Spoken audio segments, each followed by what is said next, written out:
Hi everyone, welcome back to learning planet. Learning പ്ലാനറ്റിലേക്ക് എല്ലാവർക്കും സ്വാഗതം. ഇന്ന് നമുക്ക് ഒരു ചെറിയൊരു കോൺവെർസേഷൻ നോക്കാം, സിറ്റുവേഷണൽ കോൺവെർസേഷൻ. നമ്മളൊരു വെജിറ്റബിൾ മാൻ്റെ അടുത്ത് ചെന്ന് കഴിഞ്ഞാൽ നോർമലി നമുക്ക് ഏതെല്ലാം തരത്തിൽ ചോദ്യങ്ങൾ ചോദിക്കാം. ചെറിയൊരു സെഗ്മെൻറ്റാണ് നമ്മൾ ചെയ്യുന്നത്. എല്ലാവരും ശ്രദ്ധിക്കുക, ക്ലാസ് മനസ്സിലാക്കുക. ആ രൂപത്തിൽ നമുക്ക് ചോദ്യങ്ങൾ ചോദിച്ച് പഠിക്കാം. നമുക്ക് നോക്കാം. വെജിറ്റബിൾ വെണ്ടർ, പച്ചക്കറി കടക്കാരൻ, പച്ചക്കറി വിൽക്കുന്നയാൾ, ഒരു കസ്റ്റമറും. ഇപ്പം നോർമലി നമുക്ക് എങ്ങനെയാണ് ചോദിക്കാൻ പറ്റുക? അപ്പോൾ സ്വാഭാവികമായിട്ട് കസ്റ്റമർ നേരിട്ട് സംസാരിക്കുകയാണ്. വെണ്ടറാണെങ്കിൽ welcome sir, what can I do for you എന്നൊക്കെ പറയുന്ന മാതിരി എന്തെങ്കിലുമൊക്കെ പറയും. Welcome sir, get in sir, what else do you need, what else do you need, എന്തെല്ലാമാണ് വേണ്ടത്. ഇവിടെ കസ്റ്റമർ ഡയറക്റ്റ് ചോദിക്കുന്നു, ഒരു സാധനത്തിൻ്റെ വിലയാണ് ചോദിക്കുന്നത്. അപ്പോൾ പലതരത്തിൽ ചോദിക്കാം. What is the cost of spinach? Spinach എന്ന് പറഞ്ഞാൽ ചീര. What is the cost of spinach? So how much is the spinach? ഇങ്ങനെ സിമ്പിളായിട്ട് ചോദിക്കാം. അങ്ങനെ ഒരു രീതിയിലും ചോദിക്കാം.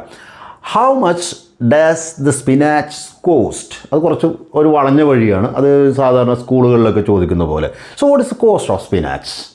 What is the cost of spinach? What is the price of spinach? ചീരയുടെ വില എന്താണ്? How much is the spinach? എത്രയാകുന്നു എന്ന് മാത്രമാണ് അതിൽ അർത്ഥം. അപ്പോൾ വെണ്ടർ പറഞ്ഞു 30 rupees per bunch. ഒരക്കെട്ടായിട്ടാണ് ഇപ്പോൾ ചീര വിൽക്കുന്നത് അല്ലേ. 30 രൂപയാണ് നമ്മുടെ നാട്ടിലൊക്കെ വില. ചിലടത്ത് 20 കിട്ടും. അപ്പോൾ നോക്കാം, 30 rupees per bunch. ഒരു കെട്ടിന് 30 രൂപ. ഇങ്ങനെയാണ് പറഞ്ഞിരിക്കുന്നത്. അപ്പം നോക്കാം, what is the cost or how much is the spinach, how much is the, അങ്ങനെ പറയാം. How much do you charge for spinach എന്നൊക്കെ പറഞ്ഞ് വളഞ്ഞ വഴി കൂടെയൊക്കെ ചോദിക്കാം. So how much should I pay for spinach എന്ന് ചോദിക്കാം. What is the cost? അതായിരിക്കും ഏറ്റവും എളുപ്പം. What is the price? What is the cost of spinach? ഇങ്ങനെ ചോദിക്കാം. അപ്പോൾ വെണ്ടർ പറഞ്ഞു 30 rupees. Okay, then customer again, I will take a bench.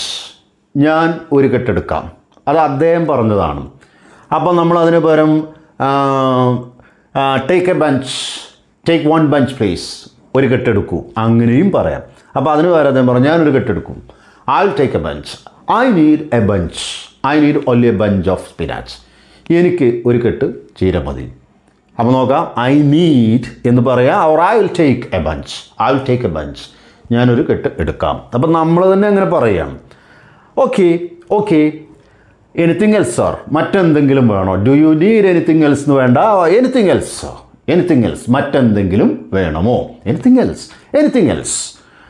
അപ്പോൾ ആൾ ചോദിച്ചു how much are the tomatoes? എത്രയാകുന്നു ടൊമാറ്റോയ്ക്ക്? അപ്പോൾ അതിന് പകരം നേരത്തെ പറഞ്ഞ പോലെ തന്നെ ചോദിക്കാം, how much do you charge for tomato? What is the price of tomato? ഇങ്ങനെയൊക്കെ നമുക്ക് ചോദിക്കാം. What is the price of tomato? What about tomato എങ്ങനെയാണ്, എന്താണ് വില എന്നൊക്കെ ചോദിക്കുന്നത്. So what is the price of tomato or how much are the tomatoes? എത്രയാകുന്നു? ഇങ്ങനെ ഒരു നോർമൽ രീതിയിൽ നമുക്ക് ചോദിക്കാം. ഒരു കമ്മ്യൂണിക്കേറ്റീവ് സെഷനിൽ നമുക്ക് ഇങ്ങനെയും ആകാം. So what is the price? That's good. And what is the price of tomatoes? Or you can also ask how much are the tomatoes? എത്രയാണ് തക്കാളിക്ക് വില? Tomatoes are 20 rupees a kilo. ടൊമാറ്റോസിൻ്റെ വില പറയുകയാണ് 20 rupees a kilo. 25 rupees a kilo. Tomatoes are 25 rupees a kilo per kilo. അപ്പോൾ ഒരു കിലോയ്ക്ക് 25 രൂപയാണ്.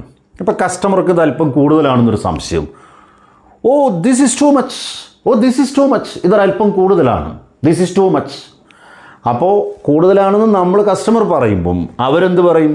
No sir, we sell everything at throw away price. ഞങ്ങൾ നിസാര വിലയ്ക്ക്, ചീപ്പ് റേറ്റിനാണ് കൊടുക്കുന്നത് പറയില്ലേ.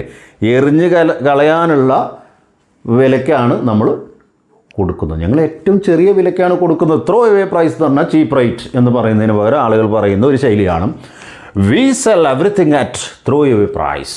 ഞങ്ങൾ നിസാര വിലയ്ക്കാണ് ഇത് കൊടുക്കുന്നത്. കിട്ടിയല്ലോ. അപ്പോൾ ഇനി ഇതിൻ്റെ ബാക്കി എത്ര വിലയാകുന്നു, എത്രയായി എന്നൊക്കെ നമുക്കൊന്ന് നോക്കണം. ഓക്കെ ദെൻ അപ്പോൾ കസ്റ്റമർ വീണ്ടും പറയാണ്, customer well get me 1 kilo tomatoes. Get me 1 kg tomato.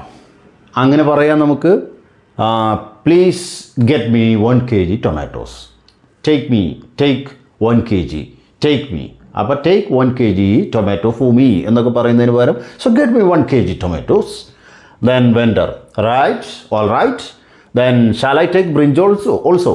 Shall I take brinjal also? ഞാൻ കുറച്ച് വഴുതനങ്ങയും കൂടി എടുത്തോട്ടെ. ചിലപ്പോൾ അയാൾ കുറച്ചുകൂടെ നന്നായിട്ട് പറയും അല്ലേ, here we have fresh brinjals, organic brinjals അല്ലേ. ഇപ്പോൾ നമ്മൾ അങ്ങനെ പറയും അല്ലേ, ഓർഗാനിക് വെജിറ്റബിൾസ് ആണ്. അപ്പോൾ അദ്ദേഹം ചോദിച്ചു shall I take? No, that's enough. വേണ്ട, അത് മതിയാകും. ദാറ്റ്സ് ഇനഫ്, അത് മതിയാകും. ദാറ്റ്സ് ഇനഫ്, അത് മതിയാകും. ദാറ്റ് വിൽ ഡു, അത് മതി അല്ലേ. അപ്പോൾ ഏതെങ്കിലും ഒരു പ്രത്യേക സാധനം അത് തന്നെയാണെന്ന് പറയുന്നത് ദാറ്റ് വിൽ ഡു എന്ന് പറയുന്നത്, പക്ഷേ നമുക്ക് ദാറ്റ്സ് ഇനഫ്, അത് മതിയാകും. ഓക്കെ. അപ്പോൾ ഇനി ഇദ്ദേഹം ചോദിക്കുകയാണ് ഞാനിനി എത്രയാണ് പൈസ തരേണ്ടത് എന്ന് ചോദിച്ചു അല്ലേ. അപ്പോൾ ഒരു കിലോ ടൊമാറ്റോസ് വാങ്ങി 25 രൂപയ്ക്ക് വാങ്ങി, പിന്നെ ഒരു 20 രൂപേൻ്റെ 45 റുപ്പീസിൻ്റെ സാധനമാണ് വാങ്ങിയിട്ടുള്ളത് അല്ലേ. അപ്പോൾ നമുക്ക് എത്ര രൂപയാണ് ഞാൻ നിങ്ങൾക്ക് തരേണ്ടത്? അപ്പോൾ നോക്കാം, how much do I owe you? How much do I owe you? Owe എന്ന് പറഞ്ഞാൽ ഒരാൾക്ക് കടപ്പെട്ടിരിക്കുന്നത് എത്രയാണ്, ഞാൻ എത്രയാണ് തരാനുള്ളത്. അപ്പോൾ പേ എന്ന് പറയുന്നതിന് പകരം നമ്മുടെ ഓവ് എന്ന് പറയുന്നത് അല്ലേ. How much do I owe you? അപ്പോൾ ഇങ്ങനെ ഒരു ശൈലിയുണ്ട്, how much do I owe you? How much should I pay? How much should I pay? Do I owe you എന്ന് നമുക്ക് പറയാവുന്നതാണ്. ഞാൻ എത്രയാണ് തരേണ്ടത്, ഞാൻ എത്രയാണ് അങ്ങോട്ട് തരാൻ ബാധ്യസ്ഥനായിരിക്കുന്നത് എന്നൊക്കെയാണ് ഓ എന്നുള്ള വാക്കിന് അർത്ഥം. അതുപോലെ നമുക്ക് ഹിയർ യു ആർ എന്ന് പറയുന്നത് വളരെ വിനയത്തോടെ എന്ത് കാര്യം പറയുമ്പോഴും നമ്മൾ അങ്ങനെയാണ് പറയുക, ഒരു മാന്യതയുടെ ഭാഗമാണ്. അതിലിപ്പോൾ ഒരു വെജിറ്റബിൾ മാൻ ആ ഒരു കസ്റ്റമർ അവർ വലിപ്പച്ചെറുപ്പമൊന്നുമില്ല. അപ്പോൾ നമ്മൾ ഒരു സാധനം ചോദിച്ചപ്പം ഇതാ എന്ന് പറയുന്നത് ടേക്ക് ഇറ്റ് എന്നല്ല പറയുക, here you are or here it is. അപ്പോൾ അങ്ങനെയാണ് നമ്മൾ പറയേണ്ടത്. അപ്പോൾ പൈസ എത്രയായി ബില്ല്? അപ്പം നമ്മൾ 50 രൂപ എന്ന് പറയുമ്പോൾ ടേക്ക് ഇറ്റ് എന്ന് പറഞ്ഞാൽ അങ്ങനെ നീട്ടാൻ പാടില്ല. അത് നമ്മൾ കൊടുക്കുമ്പോൾ here you are or here it is ഇങ്ങനെയാണ് നമ്മൾ പറയേണ്ടത്. ഓക്കെ, നിങ്ങൾക്ക് ഈ കോൺവെർസേഷൻ മനസ്സിലാവുമെന്ന് വിചാരിക്കും. ഇത് സിറ്റുവേഷനിലാണ്. ഇത്തരം കാര്യങ്ങളിൽ നിങ്ങൾക്ക് സബ്സ്റ്റിറ്റ്യൂട്ട് ചെയ്യാം, നിങ്ങൾക്ക് വേണ്ട സാധനങ്ങളുടെ പേരുകൾ മാറ്റാം.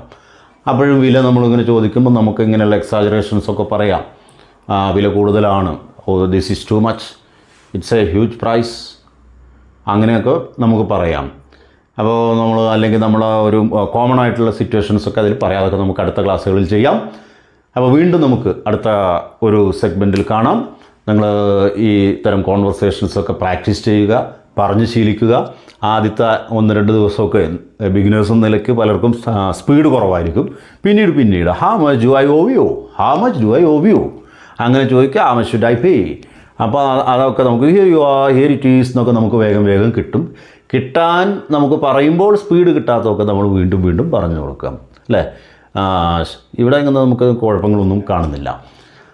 അടുത്ത ക്ലാസ്സിൽ കാണുന്നത് വരെ നമുക്ക് ഈ കാര്യങ്ങളൊക്കെ പ്രാക്ടീസ് ചെയ്യാം. ചാനൽ സബ്സ്ക്രൈബ് ചെയ്യാൻ മറക്കരുത്. നിങ്ങൾ ഈ ചാനൽ ഇഷ്ടപ്പെടുന്ന എല്ലാവരും ഒന്ന് ലൈക്ക് ചെയ്യുക. നമുക്ക് വീണ്ടും അടുത്ത ക്ലാസ്സിൽ കാണാം. Thank you.